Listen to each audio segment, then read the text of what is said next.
Sir RTD నోటీసులకి స్పందించకుండా ఆయన తప్పించుకుని తిరుగుతున్నారు. ఆయన ఒక్కళ్ళే గారు మిగతా చాలా మంది కూడా విచారణకు రమ్మంటే రాకుండా తప్పించుకుని తిరుగుతున్నారని చెప్తున్నారు. పోలీసులు ఆ విధంగా వాళ్ళు పట్టుకోలేకపోతున్నారా లేకపోతే ఏంటి అసలు? అంటే చిత్తశుద్ధి లేదా పోలీసులకు వాళ్ళకి అరెస్ట్ చేయడానికి కానీ వాళ్ళు పట్టుకోవడానికి కానీ, లేదంటే వాళ్ళకి తిరుగుతున్నారా ఏంటి sir? Let the police do their job, let me do my job. నా పని నేను చేసుకున్నాను, వాళ్ళ పని వాళ్ళు చేయాలి కదా. గత గవర్నమెంట్ లో అయితే ఎక్కడున్నా కూడా పట్టుకొచ్చేవాళ్ళు. అవునా? చెప్తున్నారు వాళ్ళు ఢిల్లీ నుంచి కూడా పట్టుకెళ్ళిన సందర్భాలు అలా అనిపించట్లేదా ఇప్పుడు?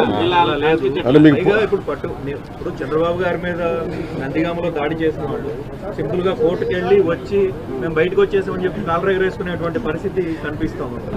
సో ఎట్లా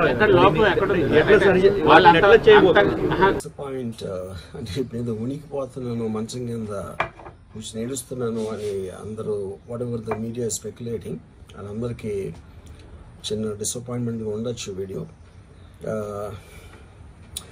ఇక్కడ పాయింట్ ఏంటంటే I just want explain the whole concept. ఇప్పుడు నేను ఆల్మోస్ట్ ఒక 1 year బ్యాక్ ఏదో ట్వీట్స్ పెట్టాను అనే ఎలిగేషన్. ఆ ట్వీట్స్ ఎవరో మనోభావాలు దెబ్బతిన్నాయి. ఇక్కడ విచిత్రం ఏంటంటే 1 year బ్యాక్ పెట్టిన ట్వీట్స్ 4 డిఫరెంట్ ప్లేసెస్లో 4 డిఫరెంట్ జ్యూరిస్డిక్షన్స్లో 4కి ఒకే 3-4 రోజుల వ్యవధిలో వాళ్ళ మనోభావాలు దెబ్బతిన్నాయి. వాళ్ళు ఆ పరంగా కంప్లైంట్ ఇవ్వడం, కేసులు పెట్టడం జరిగింది.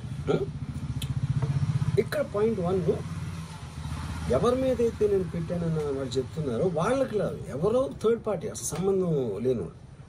సో ఆ కాంటెక్స్లో అసలు ఈ కేసు ఎలాగా, ఈ సెక్షన్స్ ఎలా వర్తిస్తాయి అనేది అప్పుడు ఆబ్వియస్గా నాకు వచ్చే అనుమానం కానీ, నాకు కానీ నా మనుషులు కానీ, ఇది ఒక పర్సిక్యూషన్ చేయటానికి ఒక పద్ధతి ప్రకారం ఉన్న అలౌబుల్ లాస్ని వాడుతున్నారా, లేకపోతే ఇప్పుడు వరల్డ్ ఓవర్ ఒక ఫినామినా ఏం జరుగుతుందంటే పొలిటికల్ పార్టీస్ వాళ్ళు they are weaponising the systems of the police. అది అమెరికాలో జరుగుతుంది, యూరోప్లో జరుగుతుంది, ఇక్కడ కూడా జరుగుతుంది.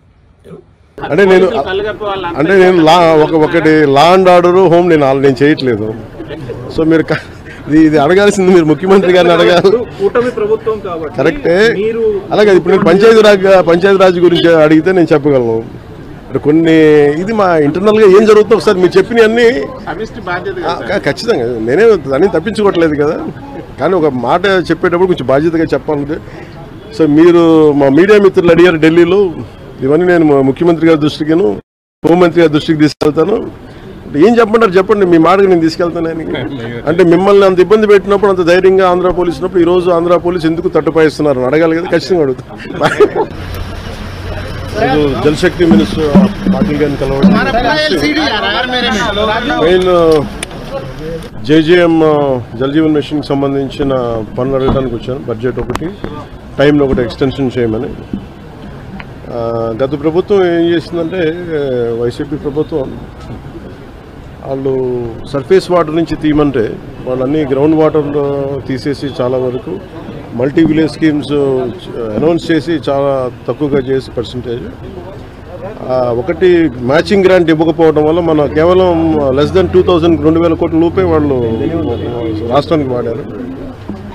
వాళ్ళు మ్యాచింగ్ గ్రాంట్ ఒకటి ఇవ్వకపోవడం, ఇంకా మనకి 16,000 కోట్లు ఇంకా వాడుకోవాల్సింది, దానికి సంబంధించి ఒకటి. అలాగే ఈ సర్ఫేస్ వాటర్ నుంచి తీసుకోవాలని కొంచెం ఎక్స్ట్రా ఖర్చు అవుతుంది, దీని మీద మాట్లాడుకున్నాం. సో ఒకసారి వాళ్ళ సహాయ సహకారాలు అడగటానికి, అలాగే ప్రధానమంత్రి గారు కూడా ఇంకా ఒకసారి తెలియజేస్తామని చెప్పారు మనం అడిగిన ఇవన్నీ డిమాండ్స్ అని.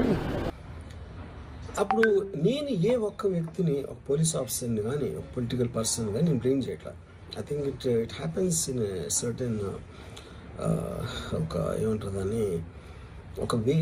అది అందరూ కూడా ఎంతో కొంత అది చేయటానికి టెంప్టేషన్ ఉండొచ్చు. But eventually there is the law of the land which will take the final call. So అది that I completely agree, believe in that and I abide by that as a citizen. So ఇప్పుడు ఇక్కడ జరిగింది ఏంటి, నాకు ఒక notice వచ్చింది, నేను ఒక రిప్లై ఇచ్చాను, ఫలానా చోట ఫలానా తారీఖు నేను వస్తాను.